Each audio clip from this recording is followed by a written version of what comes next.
Hello everyone and welcome to another episode of Double Cross Anime. This is week number 92 and I'm Mario. And I'm Whooper. We're like 1 week away from the end of this seasons. So we're talking about episode 11 of Ezuken and episode 12 of ID Invaded. 12 I think of my record Yeah, that's right. and 23 of Chiharafuru and another new volume of Goodnight Poon Poon, which is volume 8. Yeah. All right, let's go with the good stuff first, shall we? Oh, what does that Let's go mean? with Ezoken. Asakusa. Okay. So you like this episode? I like this episode. It's not like in the height of episode 8 or 9, but I like it well enough. Like I see like the story start to coming all together. Okay. I really did not know what to feel about this episode. All right. Too busy? I lost you for a second, but I think you said too busy. Yeah, too busy trying to do a lot of stuff in the episodes. I don't know. I just like past excursions that the girls have taken. Yep. Like little trips around the city have directly inspired the projects that they've worked on. Mm-hmm. And this one felt like the link between what they observed and like the watery pathway that they followed. Yeah. The link between that and the concept, like the story idea that Asakusa gets about the war between the humans and the Kappa, it wasn't as clear to me. Like that link didn't feel very strong. All right. Yep.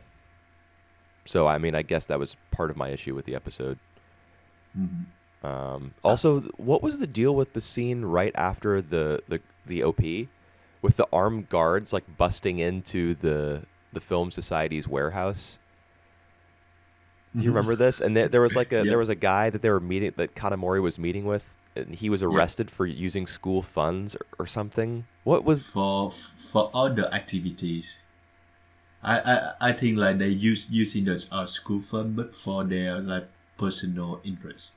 So like they just serve as like an example of of Asian group would be if they continue to use the school fund without supervising. Right. I mean, that makes sense to me. It's yeah, that they serve it as an example, like you said, but But it was wasn't so very clear. it was so Rush. yeah, it was so strange. Like it was out, and especially the timing of it, given that it was right after the proper episode begins, after the opening credits. And bam, immediately that happens. We have no idea who this guy is. There's people busting in through the windows. I mean, the show does present some pretty wacky situations sometimes with a straight face, but this was Yeah. the weirdest and hardest to believe of all of them so far for me. I don't even know what that club that was get called. I can't remember. I didn't even write it Yeah. down. I was too gobsmacked to type anything. To address your issues with the episodes, I really like the setting. So like the whole the lost town. It's not the town. It's like the lost street of like under the water. I think it's pretty cool. It's like it used to be a functional road. It used to be like a society who using that road there, and it lost. It's become like just uh, a watery pathway. I like it. Yeah, And I didn't really get how it became like that though. I think it's the town that they live themselves is like under the water something. Like imagine like Amsterdam or like Indonesian cities where like it just like keeps sinking into the water under the water. So I think that's possible. Yeah, but I mean, we saw when they were walking along the pathway, and Mhm. remember, there's a scene where Mizusaki looks down and sees that tire swing, like Right. that. Yep. would go off a cliff, you know. Yeah. Uh, and then below that, you can see like the whole town stretching out. Oh yeah, So sure. that means that the pathway they were walking on was actually quite high in terms of elevation. So that Right. wouldn't that the whole town would have been underwater for that part that they were walking on to be flooded. That Yeah. doesn't really make any sense because that's Right. like the highest It's point of elevation. yeah. Well, it's maybe related like near the fall. So it's like the stream from the fall or something. But we didn't see any fall. So yeah. Well, I just didn't really get it. Like my mind wasn't able to piece together why it was why it was like a waterway now instead of a road. I And the show jumped pretty yeah. quickly from them. You know, they spent a lot of time going down the little curve around the cliff, and then Yep. they come to that part that's like underneath a bridge, and they see the sign. They're like, oh, yeah, this used to be a road. And then Asakusa like gets the idea, and I don't know, it just didn't work for me. Like the whole flow, the progression of Mhm. events. I was like, what?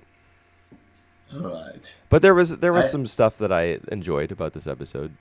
You know, Yep. the backstory between Kanamori and Asakusa was neat. Yeah. I like that too.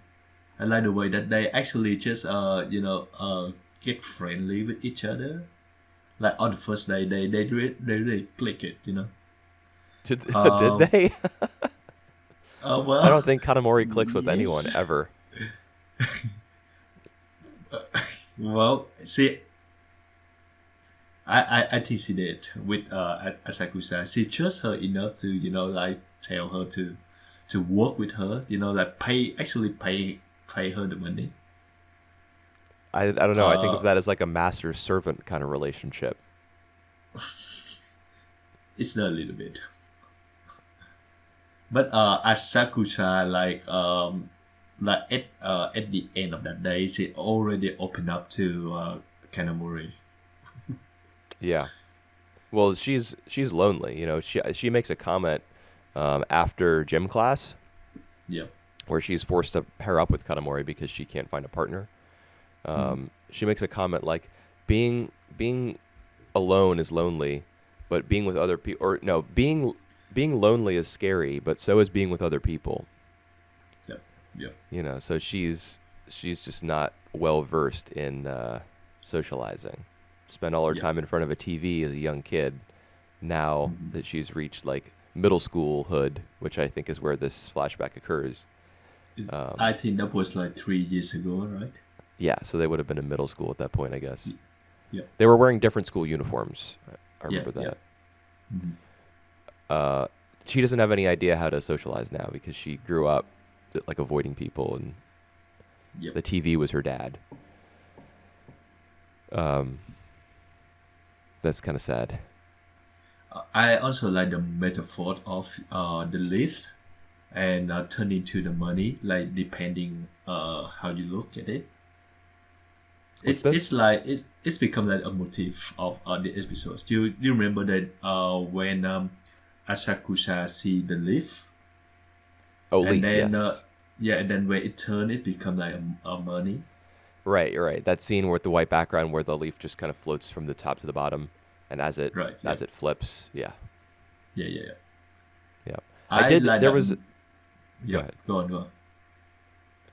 I was I, just about to say that I like that metaphor because like at the beginning when we saw that we didn't know we didn't have any idea why Asakusa see it like that, but then we right. get the flashback and we know why, and I just think it's connected to each other.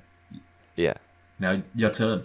That's what I was gonna say. The All right. timing specifically of us like seeing the leaves through her eyes and not understanding like why she would view them that way, and then getting the information Mhm. later in a Yep. flashback is a neat bit of sequencing, Right. because then when we understand, when we learn uh, about their pasts and how the leaves, why they're important to her, and why she would Mm. have some special way of seeing them.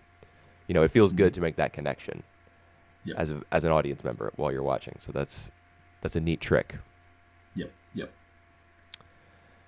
Um, I like the way she connect like uh all her like searching for story into like Kappa, the uh the right. fight between She the gets the human and dance party Kappa. in there. Yeah, and then the dance party. Oh my god. And the UFOs. Yeah, all the ideas she's had recently. Yeah, They all it get put kind of makes together. sense, Yeah, but but not I really.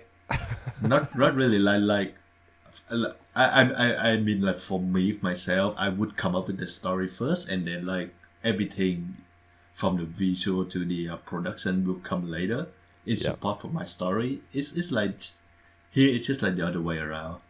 She had Yeah. that idea, she do stuff, and then she tried to stick everything together into like a sort of coherent plot.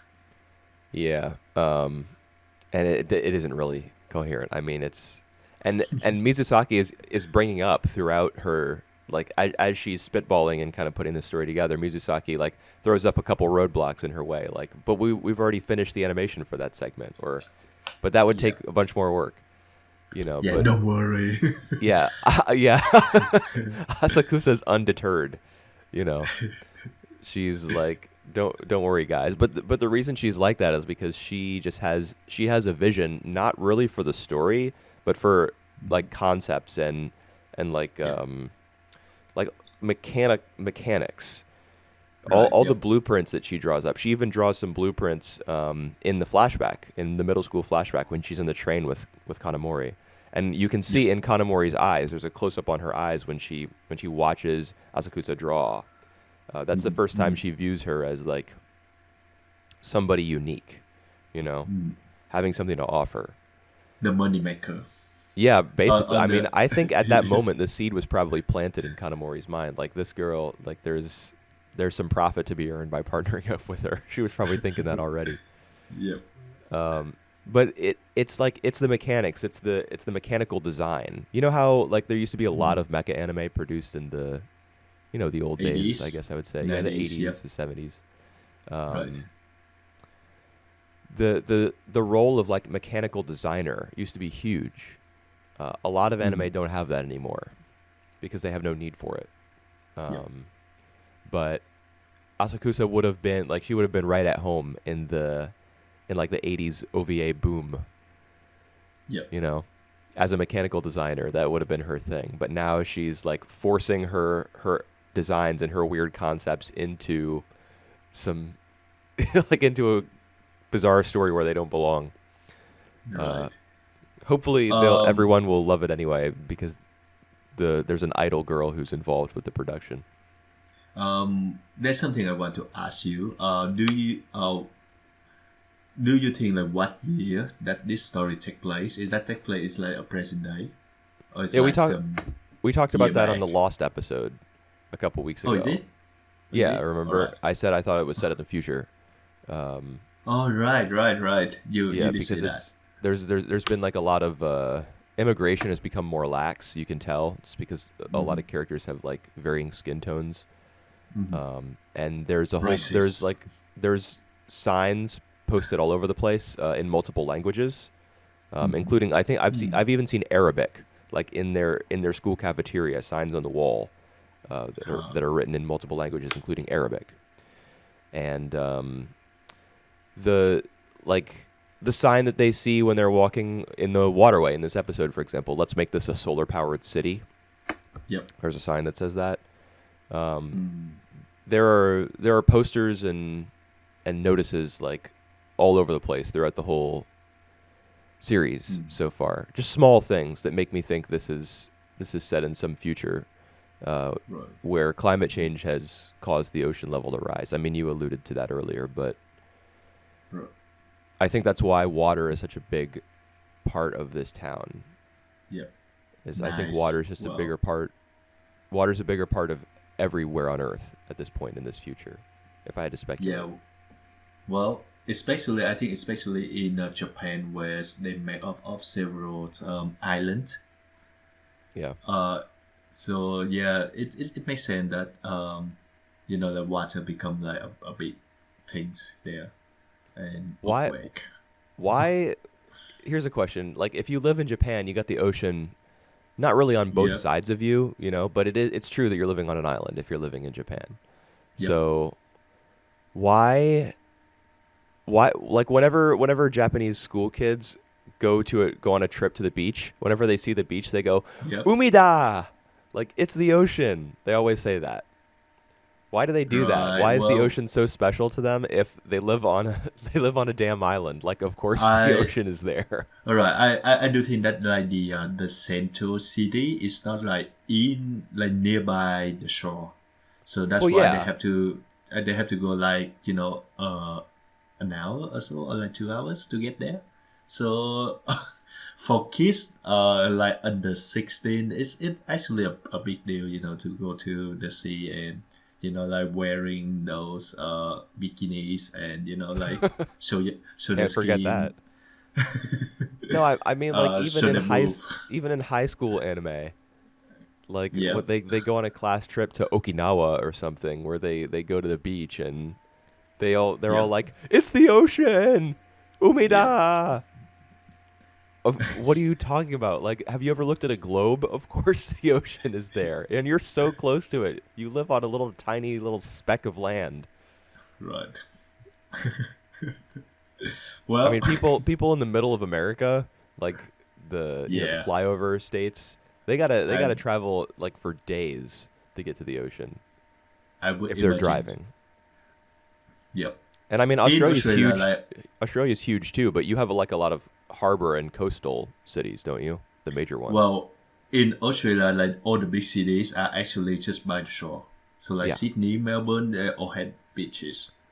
yeah. Brisbane, it's just Canberra where I stay doesn't have any beach, but it's just like few hours away from the city. Not a big deal. Yeah. Yeah, I mean, it makes sense that major cities are going to be by the water because then they become hubs of commerce and travel and Yep, it's people true. going in and out all the time. Whereas if you're Yep, landlocked in like Kansas or wherever in America with nothing yep. around you, then you're like, well, I guess it's just us here in Kansas and nobody else because why would anyone take a trip here? Sorry, Kansas. All right, let's go back to Ezoken.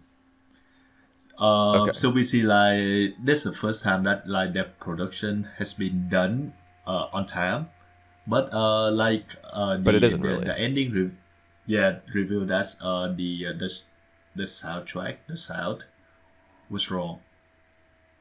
Yeah, I didn't really understand that. That's another thing that I didn't like about this episode. I didn't understand, like, how could that possibly be? Yeah, that's true. How would they lose track of that and Maybe be like, wait, someone. we only have one track? Yeah, well, I think that this is the job of like the sound girl. I don't remember her name. Domeki, I think. Uh, to take care of that. So maybe like someone who actually trying to sabotage that. What? I don't get it. I yeah, I don't know. So I think that is something that we will find out in the next episode, which I think the final one. Yeah. I just don't know, like, how. I was just editing a video for, like, I don't know how long, a month. Yep. Um, and, I all the songs that I wanted to use, I kept in a folder, and they were each individually labeled. And it was very easy to navigate to that folder on my computer. It took me about 10 seconds, and I could see all of them.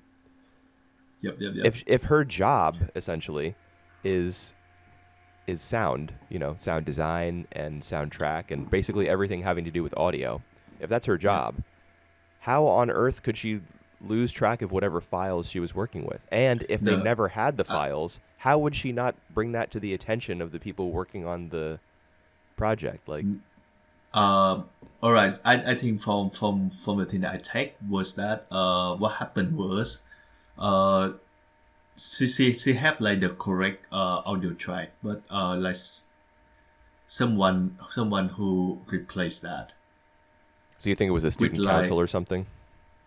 I'm not really sure. At this moment, I don't know who would do that. Okay, well, Yeah, if maybe. if they were sabotaged, I think the show could have been clearer about that by let's say making the sound girl like appear way more panicked or way more confused. Like, for example, the audio track, like the one that's labeled the way that she thinks. You know, the Mm-hmm. music that she expects to be playing when she plays this track is different. Like Yeah. it would have been clearer for her to be like, what's going on? This she could have mentioned specifically. This is the track that's supposed to be playing the main theme or something. Yep. And the other girls would be kind of looking at her like confused, while she's the one who's shocked and panicking. Yep. But instead, they're all Well, like, "What's going on?" yeah. Cliffhanger. That's Yeah, the cliffhanger for you. this was one of the worst episodes or the one that I enjoyed the least, maybe out of all of them. Yeah. Well. All right. We only got one episode left, so let's see how it wraps up. In oh my god, tomorrow. Yeah. Nice. All right. Let's go to another show that will have their it finale tomorrow. I What's didn't wait that? it. Okay. I like this episode. How do you? All right. Did you like it? Yeah, I actually Nice. did. I I was really I surprised. I still feel that I lost, but all right, Oh go on. yeah, it's a it's a mess. It's a complete Oh my mess. God, John Walker. Now that Kiki is like No, walking around and melting reality, people yeah, falling asleep and everyone's dreams like coming into the real world and stuff. yeah. And tell me about like the chief. Like he killed himself. Yes. Oh my God, I don't even know what he does. He killed himself. Before he died, he go into the well. He wanted to stay in the well, and all right. And before that, he confessed that he didn't actually kill anyone. But doesn't he the one who like manipulated Kiki and let every other serial killers kill her in her sleep every single day? I guess. I mean, he's John Walker. What kind of manipulation did he actually do? I don't know. Like All right. there was that whole speech from Hondomachi about how he controls like the days of the week when they kill and stuff. Yep. Um, He actually like he invite others to become a serial killer. So they have like an urge to kill through their way of killing Kiki. That's what I take. yeah. Is that making any sense? Because it doesn't make any sense. No, I mean it doesn't make sense. The way you explain it makes sense within like using the logic of the show, but nothing about this show makes sense in real life. You can't go into someone else's subconscious, first of all. Yeah. So the whole premise of the show is like scientifically flawed. But the whole stuff with Yep. I mean, when I learned that the chief was John Walker, I was just like, okay, let's just go with it. Whatever. Yep. Yeah. True. Because and I wasn't saying that because I had given up necessarily, but because there's no way to continue with the show if you don't accept that. So It it's is just true. it's Yes. just necessary. But like as for how he manipulates people, I don't really get it. But the important thing is that he is like in control of Kiki. I mean, not at Yep. this point because she's walking around and doing her own thing, but he was in control of her because he was partnered with that scientist who we saw visit Yep. her hospital room. I'm surprised that more hasn't been made out of him.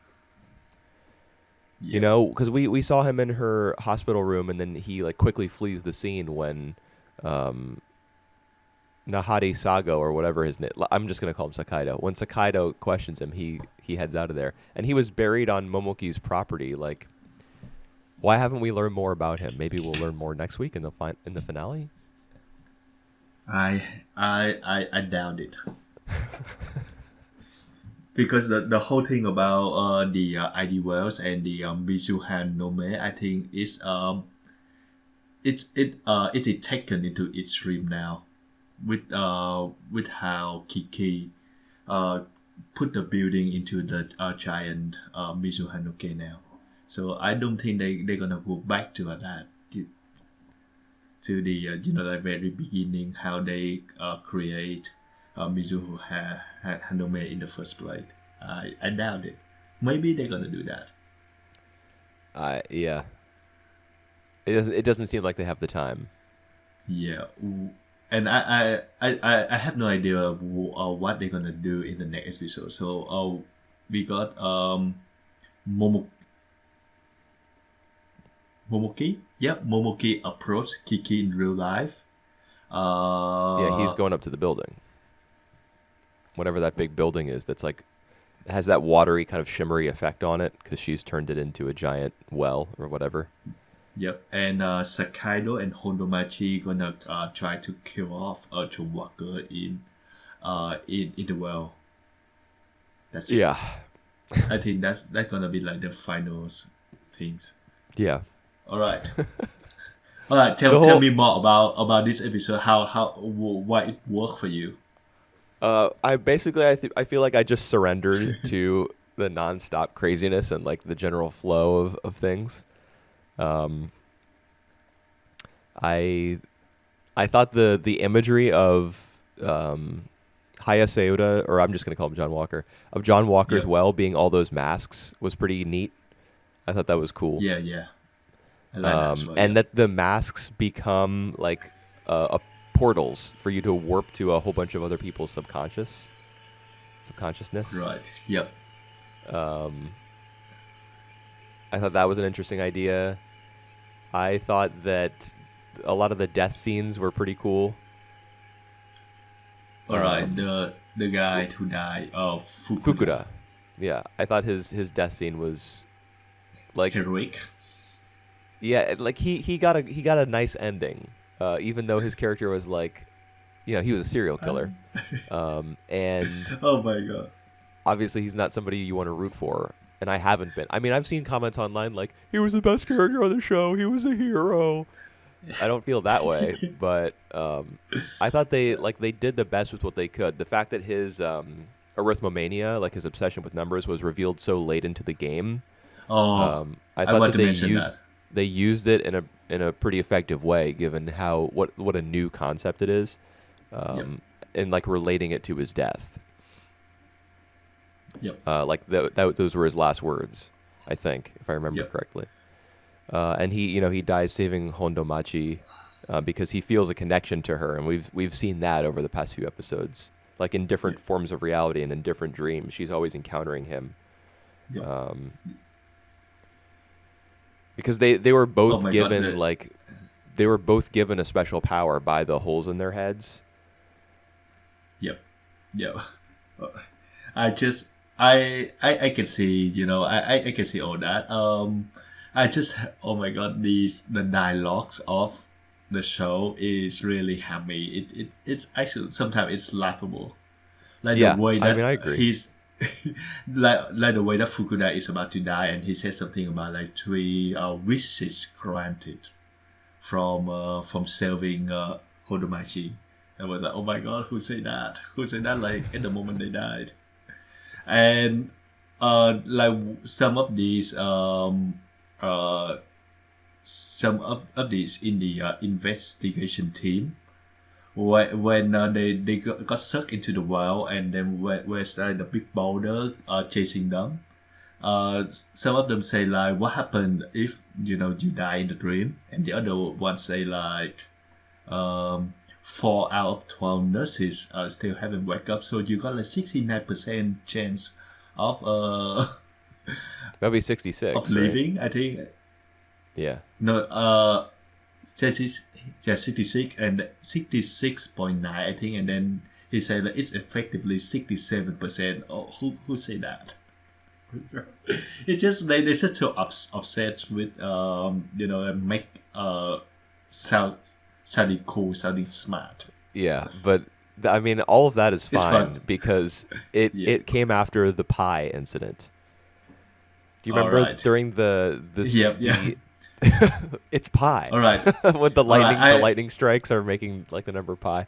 That was the dumbest thing ever. So everything after that is less dumb All by right. comparison. Actually, I gonna mention that as well. I think the character Fukuda is based on one character from another movies, uh, directed by Aronofsky. You know the guy, No. Oh, Aronofsky. I know the name He's direct. Aronofsky, but I don't think I've ever seen an Aronofsky film. Like I've never seen Black Swan or anything like that. Yeah, yeah. So he directed Plus One. He said that he had big influence uh, on Satoshi Kon, that he actually copied one scene from Yeah, I've seen the comparisons Perfect Blue. between. Yep. Yeah, I've seen the comparisons between Perfect Blue and Black Swan. All right, all right. But back to this. His first feature film is named Pi. It's about a scientist or the mathematic who obsessed with number. He obsessed with pi numbers to the point that at the end of movie, spoiler alerts, he threw his forehead by the rulers. So I think that's characters here. Fukuda is based on that characters. Huh. Okay. I just Interesting. remember that now. So yeah, that's interesting. Yeah, I mean that definitely seems like too much to be a coincidence. That whoever wrote this was definitely inspired by that film. All right. That's one good thing that I take from this episode. That's a good thing. Okay. Um, so did you? I mentioned earlier like Hondomachi has like a superpower. She and Fukuda share that. They both have like a superpower kind of. And we learned what hers was in this episode. I mean, she's already had multiple ones, hasn't she? The show is always like coming up with excuses for why she can do stuff. Yep. Yep. But in this one, we learned that her mind sees things that are like incomplete. It fills in the blanks. Yep. Yep. Yep. So that's I how think she was that. able to identify Inami Yep. so quickly. Because Right. she was able to see her face in the incomplete photograph, which makes no fucking sense. Well, No well, one's brain works that way. And like removing a part of your brain would not make you it wouldn't enable you to fill in missing information. all It's right. just At so least dumb. it. I know, but at least it fits with like the logic of the of this series. But it You see, like, doesn't. all right. You see that Fukuda's world is incomplete. Like it a mess. But the thing is, he's seen that as perfect. I don't even know Is if Fukuda's I well the one where like the house is first one. broken up into a million pieces? Yeah, yep, yep, Man, yep. what happened to that? That was the best one. All Shit. right, Everything after that has all been right, lame. yeah. Well, so like because he see everything's like in fragments. He actually didn't realize that the world he see is a fragmented. I I think like Hondomachi see that the same way. Some in some ways. So Okay. he see the pictures of the real killer is in fragments. I think it makes sense. I think it's connected So because she have the same hole in the head as well. right, right. Fukuda did we learn at one point that even though his subconscious is like fragmented and stuff that he sees that as normal Yeah, or yeah. something? We learned that. We learned that from Sakaido at the end of episode 2 or 3. I think Okay. 2. Yep. Yeah, then there is a real connection between them, I guess, because they're both of their Uh, brains like fill in missing information kind of. yeah. What's your take on the other girl? Inami. Inami. Yep. Who? Yeah. I mean, I All thought right. that was See. I thought it was cool, like that she had that little revenge plot because it made sense, even though it like seemed to emerge from Yep. nowhere. Yep. She was suddenly relevant again. It made sense. One, because she was probably released from her cell when Kiki was like walking around and Mm-hmm. um, causing everything to melt, or whatever Yep. it was she was doing. That would allow, even if she wasn't like released from her cell, and I don't remember the physical specifics, it would have allowed her to like Um. merge with everybody else, like in one big subconscious soup, kind of. Yep.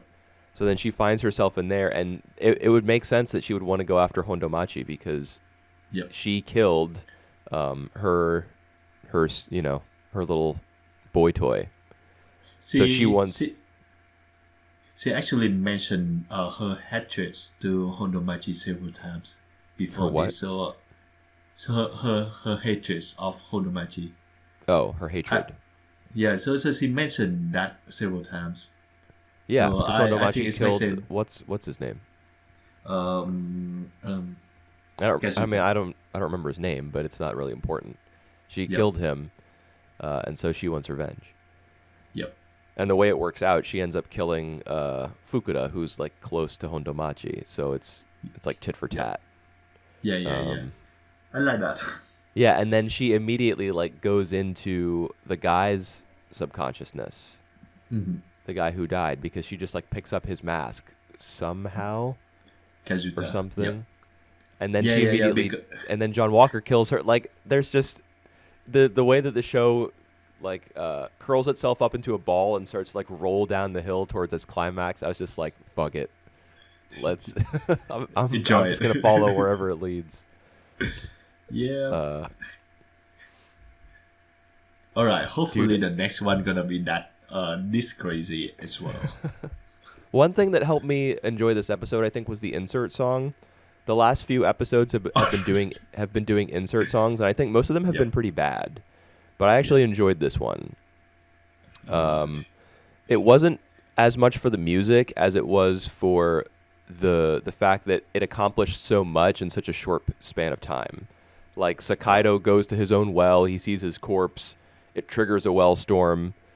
Then the Hondomachi and Fukuda go to, like, Fukuda rescues Hondomachi from her own well and like flies away with her or something, and then Kiki is like hanging in a tree, and All right. there was just Yep. there was a lot of imagery that was like thrown at you during that song, kind of in the middle of the episode, and it kind of used it as a transition to go from the beginning where it was all about the chief to the end of the episode where it was less about the chief and more about each of the individual characters, like situating them within this big shared subconscious. And I think it, in a way, it did a pretty good job of it because it kind of like distracts you and says, "Oh, look over here," and Yep. by the time it's over, you're back like in the mindset of like Hondomachi and Sakaido, rather than being like, "What's going on?" I don't know. I just enjoyed it while I was watching it. Yep. Pretty enjoyable if if you like the campiness of it, if you don't mind. I actually think that the show humor, so to speak, is not intentional, but it's funny to watch nonetheless. Yeah, Enjoyable. it's funny to think about as well. Like, you watch it, then you think back, and you're like, this doesn't make any fucking Or sense. yeah, yeah. I do remember how the chief, how John Walker just got into the dream, and he saw Kiki dead, and he said, "Oh, he had to function, like I'm a brilliant detective. He's the corpse Kiki. Yeah. So someone killed her, and then he saw like a knife in his hand. Oh, so it's me who killed her.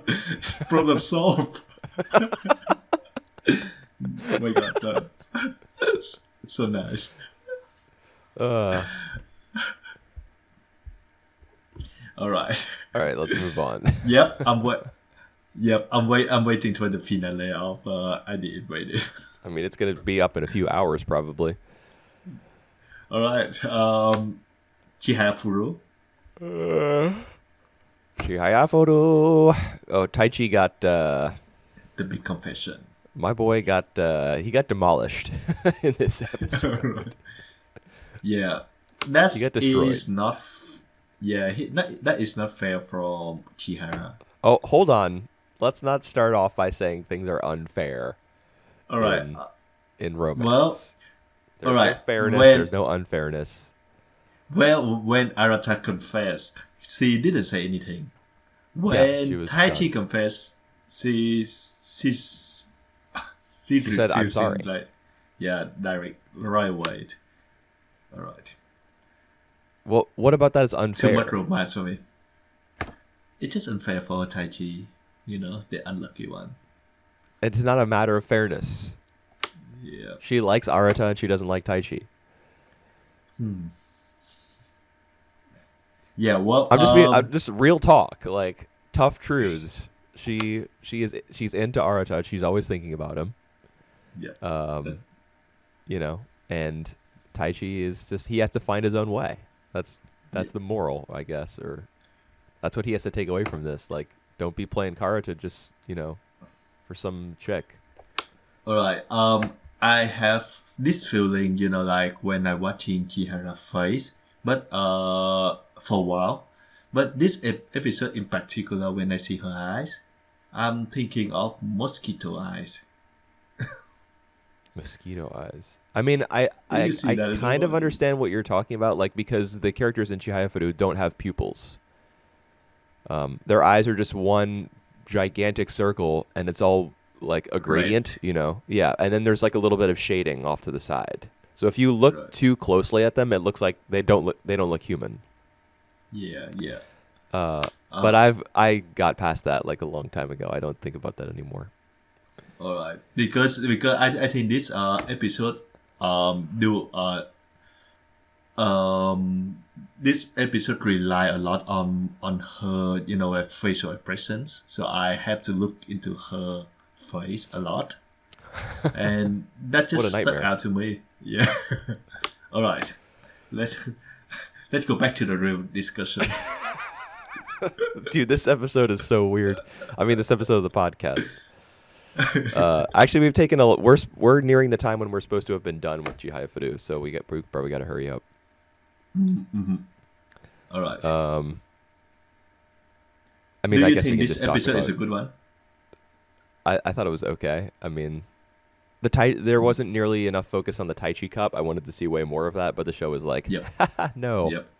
Yep. True. I mean, it was it was a cool idea, I guess, and then we move on.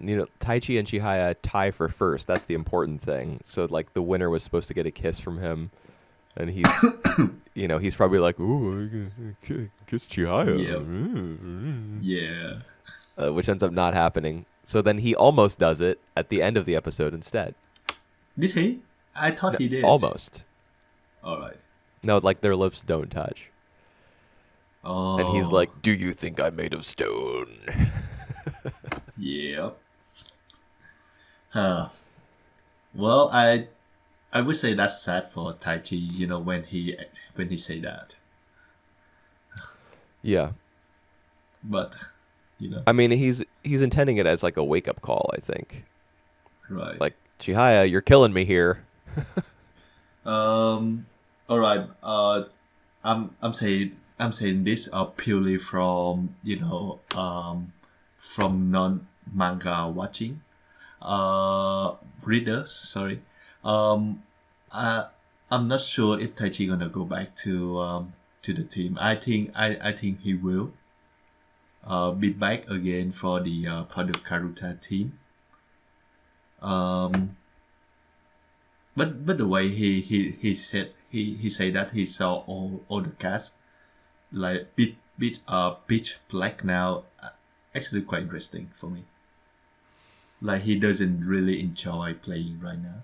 Like it's become toxic to him. Yeah. I mean, I understand the metaphor, I think there's an issue with it, and that is he's tying up his feelings about Chihaya with Karuta still. Yeah, yeah, yeah. Like, Yeah. why should the cards appear black to you just because you know, Get rejected. Yep. things didn't. Yeah, I mean, I'm sure that he's like crushed and everything emotionally, but the cards shouldn't appear like they should still look the way they look. You know, they're Mhm. just objects. Um, Yep. but like Karuta itself is tainted for him, so he has to learn a new way to play. And I think Mhm. all the small moments that we've seen where he's um, like admired Suo's play style or stayed behind to compete in a tournament, you know, he's Mhm. slowly like starting to think his own way and do his own thing. And that now that needs to evolve into him like completely going striking out on his own. Mhm. And I mean, it's a good thing that he's not part of the club anymore. Right. Even putting Karuta aside, Yep. you if there's somebody who you can't be around, you know, because it's too tough for you, Mhm. which is how Chihaya is. That's his relationship with Chihaya now. Like he doesn't want to be around her because he just wouldn't be able to function the same way. Mhm. Um, then he has to distance himself. Like that's the healthy thing to do. Yep. Um, Hmm. so it's I see it's that. like I don't know if the decision was made with like the right intentions or whatever, but Hmm. I think it's the right call overall. Right. Because I did think that he wanted to quit Karuta for life. But Yeah, it makes sense that he just wanted to get away from Chihara and maybe like learn to love Karuta without the involvement of Chihara. I mean, I think that's the path that the show will take because it is a Karuta manga. You know, like it's not going to have one of Mm. its central characters just quit. Mm. However, like looking at it, the events of the story up until now, him quitting forever. I mean, it would be like a logical assumption. I think if he was playing the game just for the girl, or if the association that he has between the girl and the game is like too strong, he might just be Mm. like, "Well, screw it. I mean, it's I'm in my final year of high school. I'm gonna have to take college entrance exams and stuff." Mm. Or I don't know how it works in Japan. Yep. Like some colleges maybe have entrance exams, and some of them you just apply. There are no entrance Mm. exams for colleges in America. I mean, maybe there All are, right. but they would only be like for technical schools. Mm. Mm. Anyway, this is an important year of his life, and he might just. It would be logical to assume, oh, he's just going to quit Karuta. Like he loses his number one rank, and it goes to Tsutomu, Mm. um, who is a walking meme at this point. Like he literally does not matter, and the only thing that he's good for is being like, "Am I number Supporting. one? Am I number one? All right. Am I number one All in right. math and Now, science?" now he's number one and he's not happy. Right, yeah, because it's all about Tai Chi. Yeah, it's so shitty. Like the side characters literally mean nothing at this point. Well, I understand why though, because they want to focus on the love triangle here, and especially here now it's the end of the seasons. Yeah, Uh, yeah, we're at the end. But I mean, all yep. season long they've been neglected, and it's just been the Tai Chi. Yep. Um, well, actually, even Tai Chi, like until this episode and the previous one, I guess, because that's when there was some focus on Tai Chi in the previous episode because of the Mhm. Valentine's Day thing and like Sumide interacting with him. But before that, like during the whole Meijin thing, Tai Chi was basically just an audience member, like a spectator, Yeah. for a long stretch of time. Yep. But now he's I coming rather like back. that. I actually think that the matching and queen tournaments are the best out of these seasons. Actually, I like mean, the first half of the first six episode was pretty good as well. Before yeah, that, I agree for sure. I was definitely highest on the series when it had just come back. Like episodes 2 through 6, to yep, me, I was like, yes, yes, like yep, this is the feeling that I missed. And now it's more right, like, I mean, I guess I okay, like the characters still. yeah, all right. I think the private thing that Taichi did in this episode is not it's not that he confessed it to Chihara, but when uh he confessed the story, the little embarrass story that he He did stole the to glasses. yeah Arada in the childhood, because that's like the one of the only thing that he doesn't want Chihara to know, and now he said it to her. Yeah. There was a moment right before he confessed that he always wanted to, like, he never wanted to be a coward. He always wanted to Yep. be I don't know, someone who was brave, someone who wasn't a coward.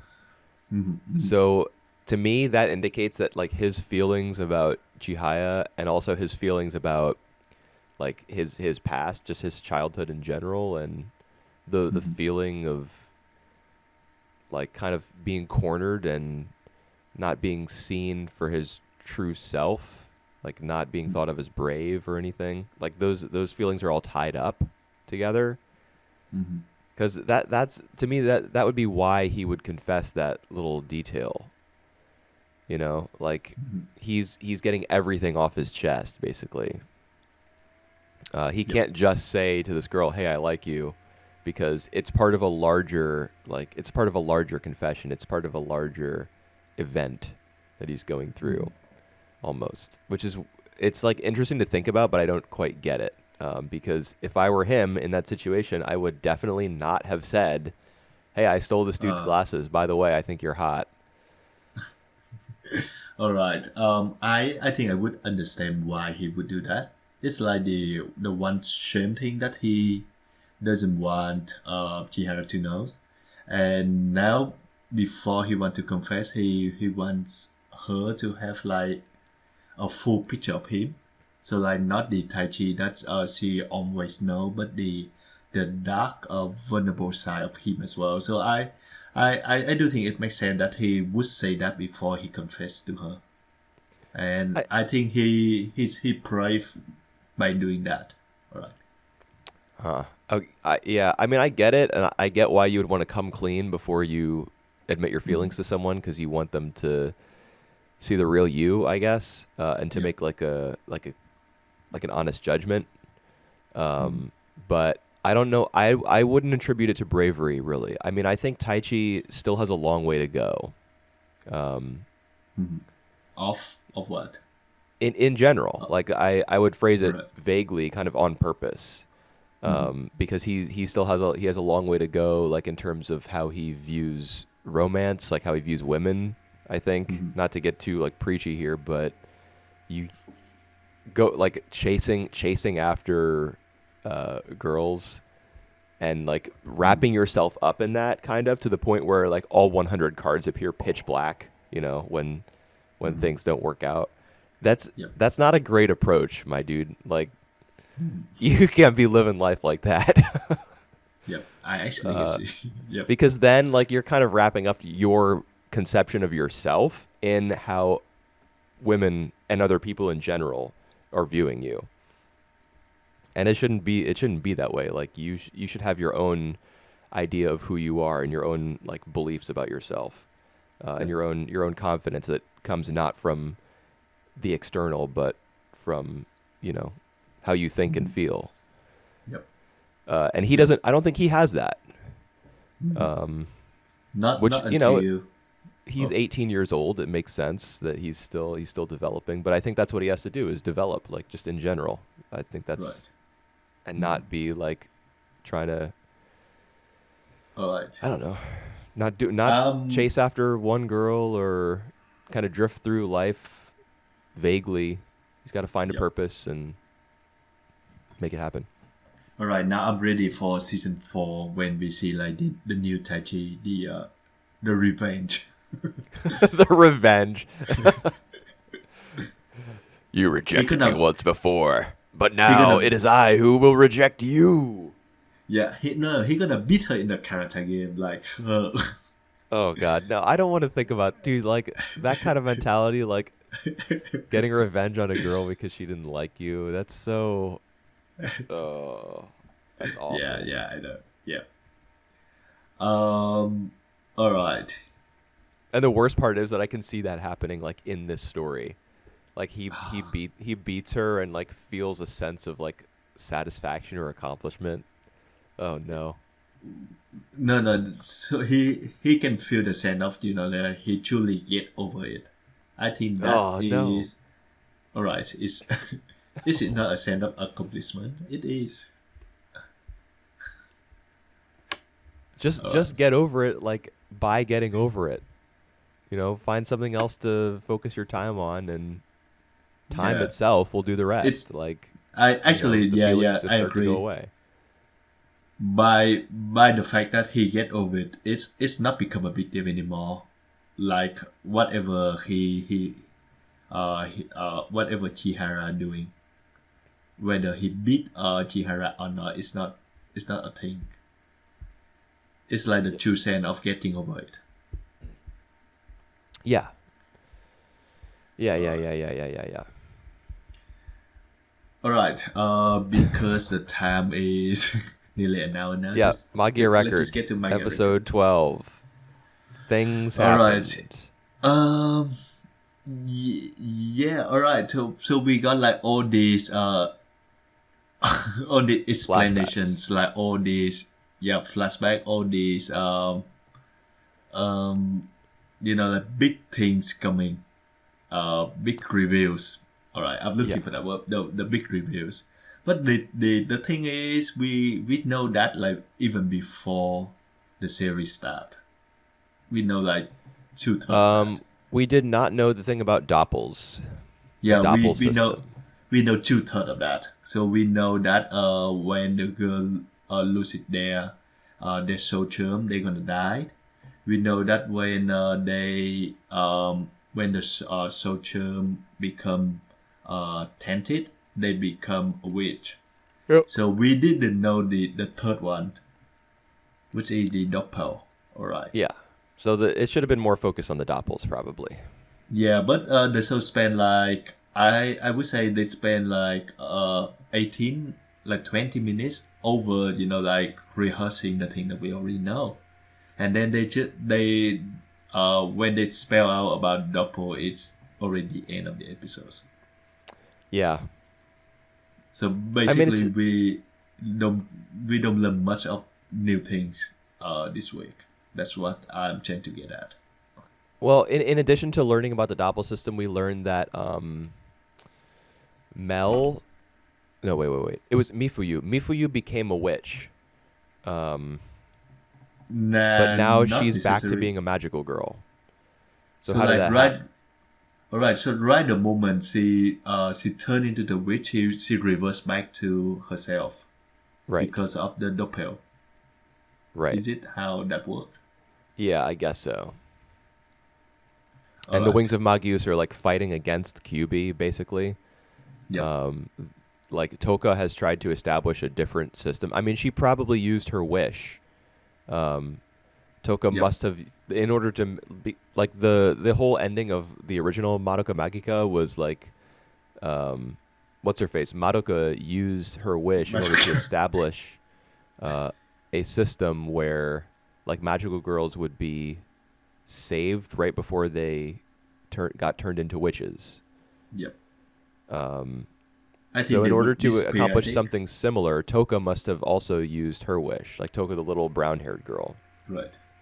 She must have Yep. used her wish to establish the Doppel system.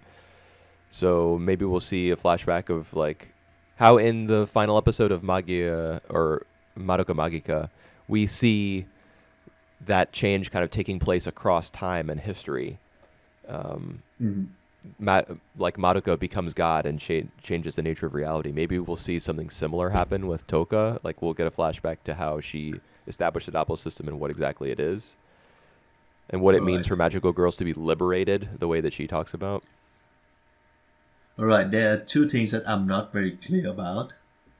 First, when we see Irohas and one of the girls before who turned into something else. That's a doppel. Huh? Remember, like in the last few episodes, there was a time that Irohas, like lost consciousness, and that's it turned into like another monster, witch like. But Oh then yeah, she yeah. but then she reverts back to normal afterwards, and she doesn't remember anything at all. Yeah, And her that's a shoujo become doppel. clear as well. That's double. So Yeah. so it's not necessary that Toka is directly involved in there Well, I mean, I when think they the only become a reason that double. that whole system getting put into place, like changing the nature of a magical girl's Because of her reality, wish. that must have been Right, because of her right. wish. Yeah, the same way that Madoka changed the whole game for magical girls with her wish. Mm-hmm. Although, like, the fact that Madoka Magica got like Rebellion and now this spin-off, and the fact that it has any material at all after the original Mm-hmm. 12 episode series kind of takes a big dump on what Madoka accomplished with her wish. Like Yep. she saved all magical girls for all time and history. Mm-hmm. And all this other stuff about like rebellion, how they're trapped inside somebody's like consciousness or something, and it I I just love hate rebellion. rebellion is a piece of poo poo. It's bad because it trounces the original series, like what it accomplished. All right, I just like the main girl. I don't remember her name. Hodoka Who? in rebellion. I don't even know who you're What talking about. what is the main girl's name in rebellions? Homura. Homura. Yeah, I just like her character. So on board with all the decisions that she made and the world. But it doesn't So make any. It I makes like no rebellion. sense. Like that movie bends over backwards and like sticks its head up its own posterior in order to try and rationalize the fact that like witches still exist, or I'm not that witches exist, but like this is a version of reality where like people who have been killed are still alive, and the whole nature of magical girls is the same as it was because it's all in somebody's like little prismatic consciousness, like that's been separated from their body, but oh wait, now like this external force is trying to get inside, and it doesn't Spoiler make any alert. fucking sense. It's like ID invaded, dude. That's what rebellion is. It makes as much sense as Edo invaded. All right, let's back to this Maya record. I mean, is there Um, anything else to say about this episode? yeah, I have another thing that I want to make. Toka doesn't seem to know about we at all. Yeah, but Iroha remembers that she used to be Ui's friend. And there's Yep. some symbolism Yep. throughout the episode to suggest that she was one of the two other girls in Ui's little, like the little scenes we get of Ui with the two girls on either side. Yep. Like the But train appears in yep, those little cylindrical things that keep raising up out of the ground, like with that's right. liquid Yep. inside to suspend stuff. We see the train in there, and I think we probably see other like kind of 3D looking objects from those scenes where Ui was present. Um, the thing is, like Toka doesn't really acknowledge that she know Iroha or not, like before. Yeah, I think she's probably actually forgotten for the same reason that people don't remember Ui, and she's like disappeared from reality. Mhm. I think that Toka probably genuinely does not know who Ui is or who Iroha is. And Iroha, like she's an anomaly. For some reason, she's been able to regain that part of her memory. I don't know who erased it. Maybe we haven't even met them yet. Maybe it was All right, Kyubey, like the adult Kyubey. Or maybe it was the little Kyubey who she sees everywhere and who's like all cute I and stuff and who she thinks of as being friendly. Maybe that's the villain, the true villain, is that little Kyubey. all right. I still think that Iroha make that wish herself about erasing the existence of we for some reason. That's still my take on I mean, that. that makes sense. But then how did she regain that part of her memory? Yeah, yeah. So that's some there's some like inconsistency here, and I think that would explain in the next episode. Which I still think that there's still a lot of questions that need to be answered in the next episodes. which I don't know if like if it's just like 20 minutes, how they gonna accomplish it. I don't know. I still think that this is going to be too core. I think there's going to be another core Oh, in like summer. oh my god! All right, now I'm sad. I'm sad that next week, in about few days, we're not gonna see the ending of this story. I mean, maybe I we mean, will. The second core thing is not confirmed, but I can't imagine them wrapping it all up. yeah, it And makes plus, this sense. is functioning as like an advertisement for the mobile game, so they would probably want to stretch it out so they Right. can like include more events in the mobile game. You know, like after the series is over, maybe there'll be like a 3 month event during spring when it's taking a break, and then it'll come back in summer, and then there'll All be another right, they're event not in the gonna mobile do game in the that fall. Why not? because of the It's all a big coronavirus. money making scheme. Because of the coronavirus. What are you talking about? A mobile game is the perfect thing for people to play during the coronavirus. All They're just right, sitting in right, their home right. with nothing to do. All right. Easy. Yeah, easy, Get easy. All those right, neat bucks. all right. There's something about Yachiyo as well. So we see a lot of her flashback through To Be For You, and and now she decided to come to the building as well to serve the girls. Yeah.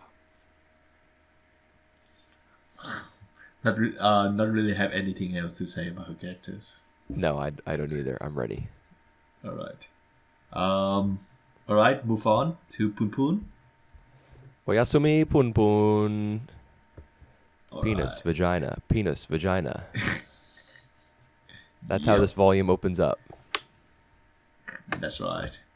And yep, about my God, about he nearly molested the girl. Yeah. I mean, he sees a Right. little hair poking out, Yep. and he gets curious, Yep. and that's how the volume opens up. Yep. Yep. Yep. You text me. You said that you think that this volume is pretty good. Yeah, but did you see the image that I sent with that with the message? I actually did see it, but I don't recall which panel that is. I mean, the message that I sent you wasn't like it was just intended as a comment on like that specific panel, All right, all right. which was the very last chapter of the Oh volume. yeah, yeah, yeah. All right, I remember that panel now. Yeah. So me saying, "Oh, this volume was pretty good," was Yep, like kind of a tongue-in-cheek comment on how absurd that those yep. panels were. I actually miss those, like observe things in Pum Pum because the the older Pum Pum gets, the less observed thing that we see in the world. I You mean, you the remember depiction of like Poon Poon as a triangle is pretty absurd. you remember like in the first volume we see like a lot of old people making like strange faces. Yeah. Uh, Now we don't see that as much. Yeah, I think that makes sense because Poon Poon's life like gradually improves over the course of this volume. And I actually noticed that Poon Poon doesn't see his god anymore, like for the last few volumes already. Right. Well, isn't there a moment in a previous volume where he decides that God isn't real? Yeah, he did say that. Like I think he did mention that God is just like your one of your imagination or something. Yeah. And after that Yeah, happens, I think the rate at which we see God or the number of appearances that he gets is drastically reduced until we'd see him like yep, 0 times, I think, in this whole volume. yep. I Although, think it's just the age where like you realize that Santa isn't real. It's happened the same to Poo Poo. uh, I don't think it's exactly the same. Since it happens when he's in high school or something.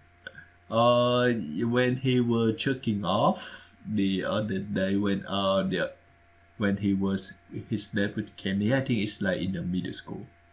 Oh yeah, when he just started high school. Yeah, that's true. 16 something.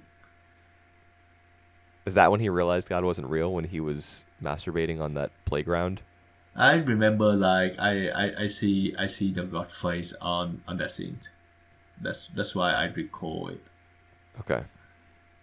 Well, I don't remember exactly when it was, but he does like come to the conclusion that God like isn't real Yep. at some point. So that's why we haven't been seeing him. Yeah, Yep. so the manga is definitely has changed. And from this volume I got a bit of a Flowers of Evil post-suicide attempt vibe. All Like, you know right. how everything kind of got better gradually for whatever the main character of Flowers of Evil, his name was. Yep. I don't remember Uh his name either. Yep. Something I kind of rule I to kind of rule. got that I kind of got that vibe from this volume of Poon Poon. Like there's even the new Mm. girl Yep.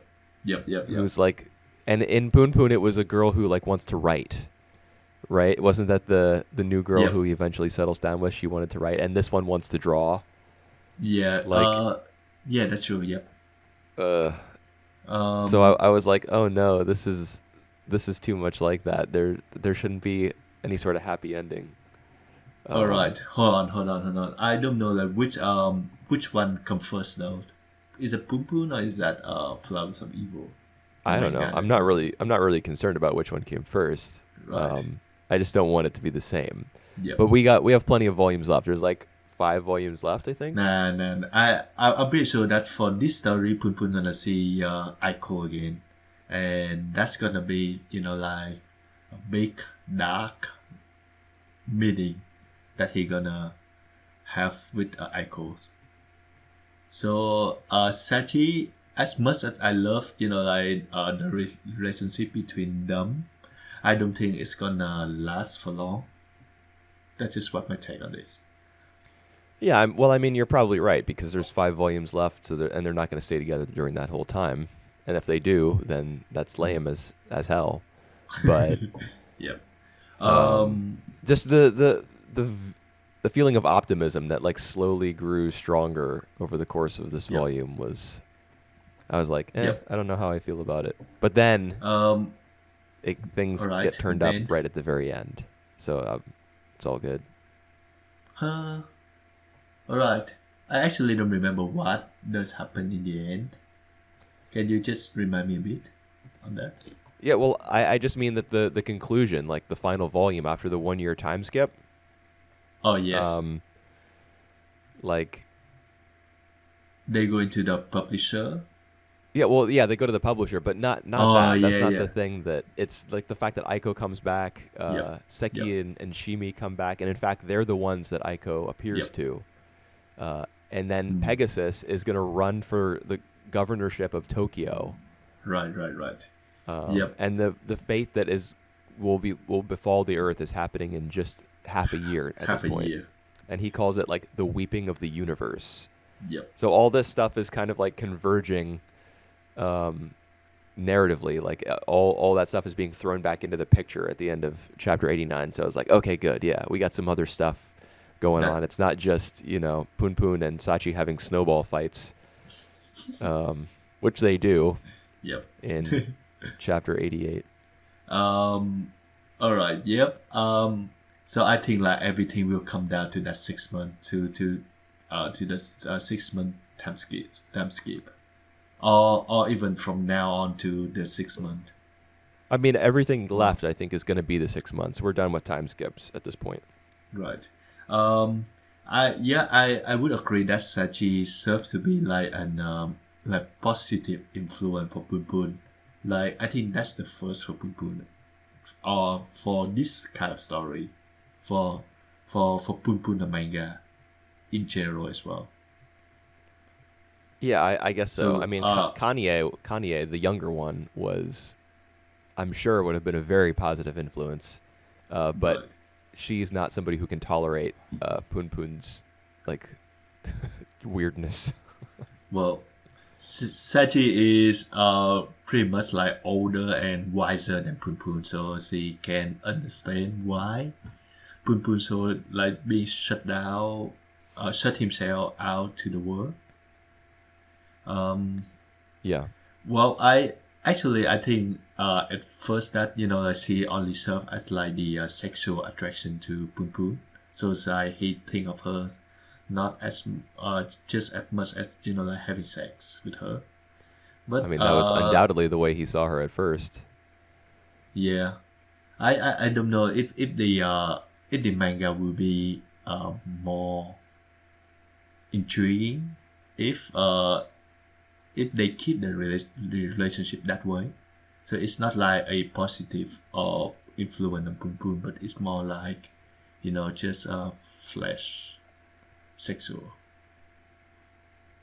What do you mean in the future? Like going forward? No, no, now. Like I mean, like instead of Sachi being, like, or an positive influence for Poon Poon, it's if what happened if they just like come together by sex.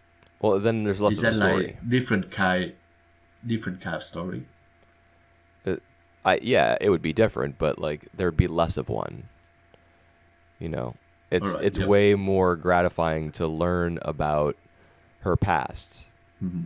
You know, and we do learn a lot about her past. We learn from two sources. One is from Kanye, the older one, who has lunch with Sachi and Poon Poon in a couple chapters, and she tells her a little bit about Sachi's Yep. past. You know, the fact that I what? I just like the way that Kanye mentioned about her Sachi past because it tells a lot about her characters, her personalities. Yeah, that she was really talented as a kid, and she came close to having a manga serialized. But then everything she had going for her seemed to dry up, and she was a college dropout, and now that she can't even think of a story by herself, she can't come up with any story. She have to rely on Poon Poon now for the story. yeah. And I mean, the fact that she can't generate the story on her own is probably symbolic of the fact that there's there's something missing from her life. There's something missing inside of her. Yep. Or she just lost her confidence. Well, she has plenty of confidence, at least in Poon Poon's view. Yeah, up pursuing her manga career. Yeah, he talks her into it, essentially. Yep. Is it no good if it's manga? He asks her that like multiple times. Yep. And she's persuaded by that, I think, to give drawing a manga another try. Yep. But even apart from the discussion with the older Kanye sister, there's also the chapter. I guess it's the end of '83 and the beginning of '84, where Sachi confesses like more about her past and stuff that's more revelatory, like more informative about who she is and how she got to be this way. She talks about the fact that she had like her mother got remarried and she was like bullied and mocked by her new stepfather and her stepbrothers, or half brothers. I don't remember exactly what the situation was there. Yep. But she got plastic surgery, and I think she says that her mother is a foreigner and her mom is out of the picture now. So I wonder if the reason she got plastic surgery was because she didn't look full Japanese. Yeah, that's right. I think she did that to be able to look Japanese. Yeah. So like normal. Because I know, like, I've never been to Japan or experienced this, so I'm not the best source on it. But I've read and I've heard that if you don't look even if you are Japanese like by birth, if you don't look full Japanese, you can experience some pretty serious like discrimination based on that. Yeah, I also heard that they been very discriminating Discriminatory. Towards the Korean people who live in Japan. Yeah, but I mean that's not really relevant to Sachi's situation. All right. Yeah, but I mean Japan is like 95% Japanese or 98% Japanese or something. It's not like America or Australia. I assume that Australia, being one gigantic island nation, has a bunch of different a bunch of different, ethnicities, cultures, all represented there. Yep. Um, yeah, and Japan is not like that. So Mhm. when she mentioned that her mother was a foreigner, I assumed that was why she got plastic surgery, at least a part of it. I'm Right. sure she also wanted to be beautiful. Yep. Just because the remarks that her new family would have made, like, would have Mhm. hurt her, and she wanted, I don't know, just like becoming better looking or more conventionally attractive as a way of kind of fighting back against people's perceptions of you. Yep. For a lot of people, I think that's why they change their appearance. And Yep. we even see the false eyelashes. Do you remember Mhm. that panel? Mhm. She puts on false eyelashes to go to work. Yep. Yeah, so she's Well. not above. She's not above. You know, using her appearance as a weapon. I mean, she says as much. Like, she's going to use everything that she has at her disposal in order to accomplish what she wants to accomplish. And she, multiple times throughout this volume, she criticizes Poon for being, like, pathetic and not, like, getting up and starting something, like moving on with his life or Mhm. trying to accomplish anything. He just wants to live alone and be unproductive. But she can't deal with that. Like, she's Lick. totally different. She also said that lick your own wound. So about Poon Poon wanted to meet Aiko, but like have like no real plan to in order to meet her. Yeah. So She just sees him as, like, sitting completely still, not doing anything. yeah. And there's no chance that he'll meet Aiko. The way that he's searching for her is, like, really half-assed. Mm-hmm. And the thing that actually sets him off in one of the early chapters in this volume is she says she's calling him pathetic and all that stuff, and he's just kind of taking that on the chin. But when she says, "Oh, give me the name of this girl, I'll find her in 3 days," Mm-hmm. that's when Poon Poon, like, loses it and screams at her Yeah. to just shut up, Mhm. and that's what, after that, he leaves. Mm-hmm. I mean, because she's probably right. He doesn't, like, being confronted with the idea that someone is actually going to find Aiko Yeah. is scary to him, and he doesn't want to have it be he I doesn't want any part in that. Yeah, I do think that he really Poon Poon he really wanted to meet Aiko, but he doesn't like think or plan anything at all, like what he gonna do when he meets her. So Well, I think the fact that he's looking for her so without any plan, like, so aimlessly, kind of indicates that he doesn't want to see her. yeah. Like, he feels that he's destined to see her. Mhm. He expresses that to Sachi, I remember. Mm-hmm. But I don't think, like, it's really an active desire that he has. He just knows that he's drawn to her and he will see her again. I don't think it's something that he really wants, like, consciously. Mm-hmm. But he will. I mean, she's rejoined the story as of the end of this volume. And everything is going to converge around this cult, I guess, like the Pegasus Ensemble. And her And family has a history of cult participation, so yeah, yeah. I actually quite surprised that for this manga especially like in the last episodes where Poon Poon is so obsessed with like sex, and even like at the beginning of the volume where he only think about like penis and vagina. yeah. At the end where the two like actually having sex, it just actually like very tender. It's not like Was it? for me it's tender. For me it's like the manga doesn't show a lot of sex scenes in Yeah. there. I don't So know. Like, I kind of right, got a different impression. all right. What your impression is? I got the impression that the sex was unfulfilling Huh. Because because he looked really afterwards, sad afterwards. Yeah. yeah, like, he even let me find my notes on the scene. Okay, so the way he describes the day after they first make love is a day full of despair. Like, he Yeah. describes it Yeah. as the day he's felt the most despair ever in his life. Hmm.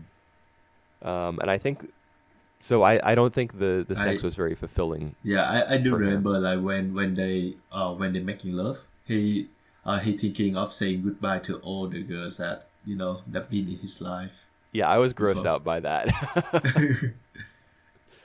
Like Well, they're irrelevant now. You can just say goodbye to them forever because you're finally getting your own a taste, you yeah. know. So everybody else flies out the window. Especially like the first girl that he mentioned was Midori. Yeah, that Yeah. kind of All made right. kind of made me like squeamish when Yeah. he was thinking that way. But I mean, he has been single-mindedly. Well, I don't know. Like his relationship, his sexual appetite in general is hard to pin down because very like one of the first chapters. I think it was the second one in this volume. He says that he jerked off for the first time in 3 years. Yep. Yep. I think Seeing like after the incident with Kanye. yeah, I guess that would have been the last time, huh? Right. Yeah, and then for the first time in 3 years, Yep. yeah, and Sachi takes that very well. Well, I can't imagine yep. being so Good. like Good blasé on about her. that and kind of brushing it off. But I mean, like you said, she is older, so Yep. that kind of thing wouldn't phase her, I She guess. she actually had been married and divorced. Yeah, she has been. That's true. Yeah. I wonder So how so old she she is. yeah. See, I think she's just like few years older than Pun Pun because when Pun Pun come to maybe that at the time where they first met, she already in university college, right? Yeah, Or and is he that was in like in high high school? school. No, he was in high Yeah, school, yeah, like his first yeah. year, and she was in college. So she might And be two like years later, 3, 4 years older. yep, yep, that's reasonable. Yeah, so she's in her early to mid 20s, like probably her early Yep. 20s. Hmm. Excuse me. Um, yeah, but the fact that he described it as a day of despair, Hmm. like the aftermath of them hooking up that Yeah. was crazy. Like he was obviously hoping that his first experience with a woman would transform his life or change him in some way. I think that's maybe the expectation that he had because he's been like obsessing, over Mhm. women and like just putting his Johnny in someone as he describes it. It kind of reminded me of the Tatami Galaxy. Oh, that. Uh, Yep. Johnny, yeah. But it wasn't. It probably it wasn't that good for him, I guess. Um, Hmm. and that's probably like really damaging to him in some way that like Well. because he didn't receive love from his family probably, so he was hoping that like sex as just in general would be like the ultimate expression of love, maybe that he didn't get in his childhood and is now searching for in his adulthood. And when it didn't like Fulfill. scratch that itch, I guess, yeah, when it wasn't fulfilling for him in the way that he expected it to be, when it wasn't like transformative, he like that was probably really disheartening to him, I Uh, suppose. yeah. Well, for me though, because I think like the internet, they don't play out like too dramatically. I just think that it just him like wanting to have sex, and now that he done that, he just like being confused, and that quickly like brushed aside by Sechi when they said like like our relationship doesn't necessarily change just because we have sex, and they keep like doing the manga prof and like nothing happened, throwing snow in winter and all this kind of stuff. Yeah, So but they I they do do think it's just enter like their relationship does change. yeah, that does change, but I do think it's just like like the aftermath when the reality kicks in. It's not like he really that depressed about the sex. That's just my Um, impression of that night. okay. Well, I mean, when you said it was tender, I just like Yeah, My yeah. reaction to that was like, was it though? I mean, Mm, yep, she has to comfort him yep, after they have sex and like tell him, "Oh no, it's okay. Our relationship could stay the same. yep, yep, Like, don't worry, it's all gonna be fine." And then she gives him a little kiss, in front of the vending machine, you know. yep.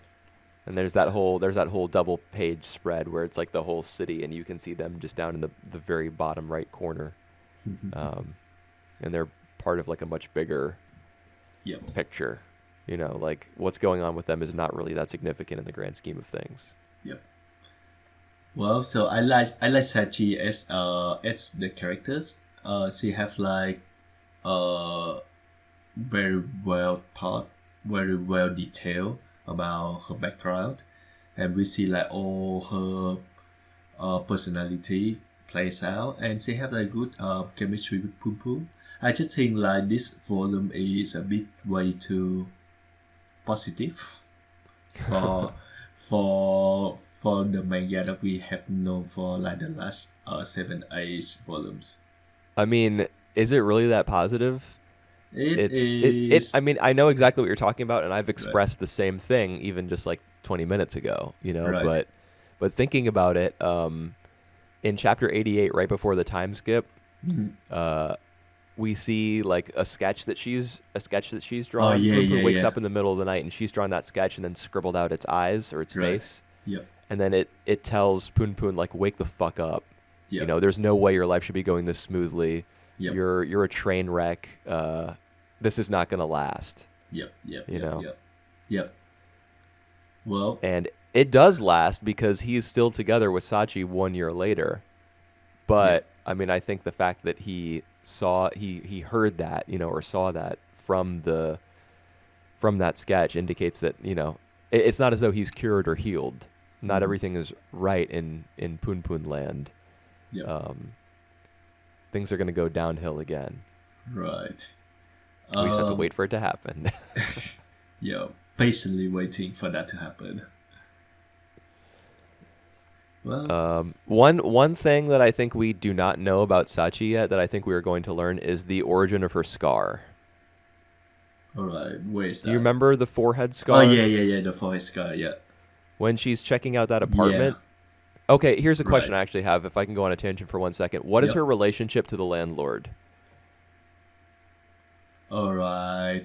Aren't they related by blood in some way? No, Like, they're not related by blood. I think they just met each other when in a bar. I think like she frequent that bar or she working in that bar, and he's the one who come to that bar a lot. So they know each other there.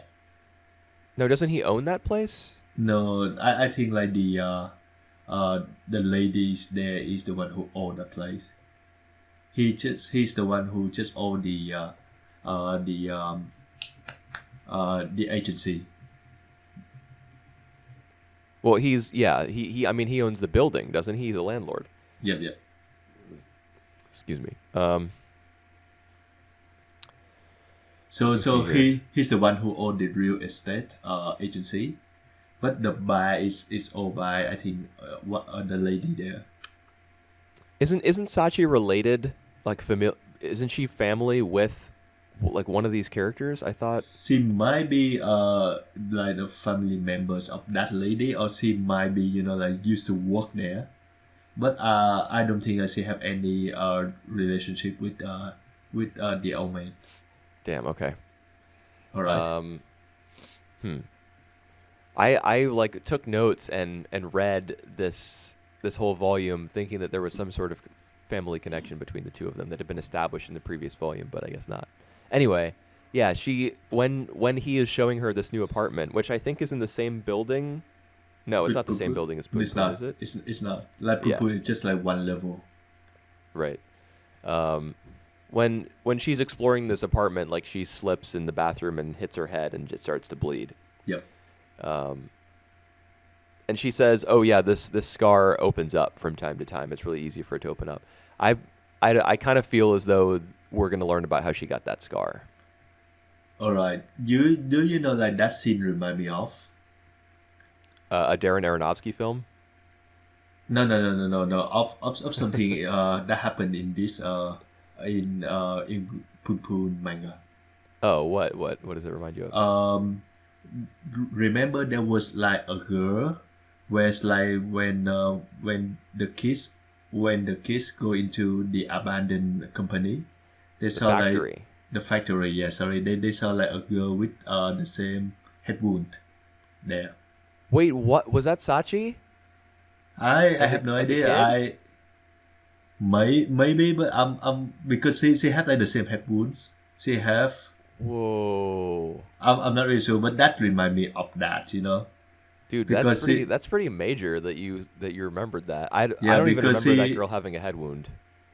But because she appeared, like at in front of the door, just like that scene where we see Sachi uh head wounds. So I remember that. interesting. Okay, I'm gonna go I back and look at that. Yep. Not really sure if they are the same person, but it's interesting. Well, Maybe it would it's be some kind impossible of to tell, right? motive. Because she got plastic surgery. So you Yeah. even if you go back and look at the image, it's not as though you can draw any Yep. conclusion about whether they're the same person or not because she altered her appearance as an adult. Yeah, that's right. So Interesting. Interesting stuff. Maybe right. the like Poon Poon is going to go for some it's all connected sort of ending Yep. where all the characters have known each other like from the very beginning. I don't know. Maybe. Like if I can say one thing from Pun Pun the manga is like everything does connect to each other. Like events or characters that been introduced in some early volumes can appear back. So Yeah. It does connect like multiple characters stories will sometimes be represented on the same like two-page yep. spread. Like the one with the Pegasus ensemble playing on the rooftop and then you Yep. see Poon Yep. Poon and Seki in the same shot. Yeah, that's dude. Interesting that she got that girl had a scar on her head. I didn't remember that. What else is there to talk about in this volume? The code we didn't hear much about them. Except from uh, Pegasus. Like on that thing that you on that panel Right. that you sent me. Uh, Yes.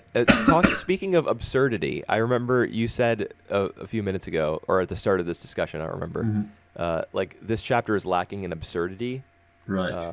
because everything seems to be a bit more normalized with his relationship with Sachi evolving. Yep. Sachi. Yep. Yep. Yep. That's pretty absurd. The fact that there's somebody like running for governor or something Yes. who is campaigning on the platform of 2D girls being Yep. superior to 3D girls. Right. Yep. Like And Asano just threw that in there just for the hell of it. yep. Basically, I think the idea was that if some politician character was going to get interrupted by Pegasus, Yep. then he might as well have fun with whatever it was they were saying beforehand. That's right. So Like he was like, nobody even cared. yeah, basically, yeah, nobody gives a flying fuck. And then they just get cut off, and Pegasus is like, good vibrations. Yep. And you said we didn't learn much about the cult, and that is true. But the math teacher who was stalking Sachi, Yep. also a member of the Pegasus ensemble. Yep. Yep. Yep. Yep. They talk. He talked like the whole 2 or 3 panels about how he met Pegasus. Yeah, he was walking around naked on a college campus, and he predicted like his future, what was going to happen to him the next day or something. Yep. And like he has a pure heart, and he wants to show that to everyone. I don't, we need to learn more about this cult in order to make a real judgment about any of the characters involved, I guess. Yep. But that'll come in the future. All right. You know what is like the most absurd or the most charring throwaway dialogue that this show have? I This remember. show. Oh, sorry. The manga. This Poo Poo manga have. Like What is before. it? I remember like 2 kids, like 2 random kids. It's not like the main characters. Discussion about uh, bestiality or necrophilia. Which one do you prefer? It's Was like that in this volume? That wasn't in this no, volume. it's not in this volume, but it's like one of the throwaway, like discussion from them that Yeah, I think I do remember that. Yeah. Oh my god. Well, I mean, Poon Poon is not afraid to just Oh my god. be gross. Yeah. I mean, we learned that from this volume even. Like, who tells a girl that they spied on her while she was sleeping and used Well, her as material to pleasure themselves for the all first right. time in 3 years? Was Sachi did tell Pun Pun that like just open up and talk That's whatever come to your mind, and he did that. He did exactly that. uh-huh. But it worked out in the end. Like they actually dated each other. Yeah, so I mean, I guess the lesson here is just whenever, Be true to whenever you yourself. masturbate, afterwards go find the person in real life and tell them what you did, and that's a You winning recipe right there. you will get a reward. Right, yes. Maybe not right away, but And that's really what all we expect from women, right? Is rewards. They're just reward machines. We should just we just pop in our coins and out come rewards. Oh god. Right? That's what I learned from Oyasumi Poon Poon. Not a good lessons. Hey, who knows, man? It seems to be working out for Poon Poon right now. Yeah. Until everything starts to slide downhill, this is the assumption about the world on which I'm going to operate. Mhm. My opinion about romance, sex, women, all of that has been revolutionized. Good Alright. vibrations. At least we see Aiko now in in I think they are 19, 20 years old now. She look great. Yeah, 19 or 20. She is here. She looks sad as usual. Yeah. And she says nothing as usual. Well. Hopefully, we actually get to hear some words from her mouth. Yeah. In the next volume. She basically just appear like in the very last page. So yeah. All right. One more week to go. Until what? Until the end of this season. Yeah. We're gonna wrap everything up next, and it is actually going to be the last episode of all 4 of these shows next week. I don't think we've ever had it end so neatly before. Or maybe not for my yet record. Oh yeah. I mean, there's a possibility of another core, I guess. Yep. But it is the end of it. It is the end of the show. Like this part of the show's run. Yep. So and that's perhaps the neat. entire show. Yep. Yeah, I don't think it's ever ended so cleanly. So the week after that, we're gonna watch a couple movies. Nice. All right. We're gonna have a couple parties. One might say. That's right. One might even say there'll be genius parties. Yep. A lot of shots. But Yeah, that's gonna be so fun. I guess we can compare and contrast them and talk about what our favorites are and all that stuff. Yep. All right. And then mid-April we'll do some first impressions and Yep. get this whole thing rolling once again. All right. So looking forward to next week for like our final thought on all these shows.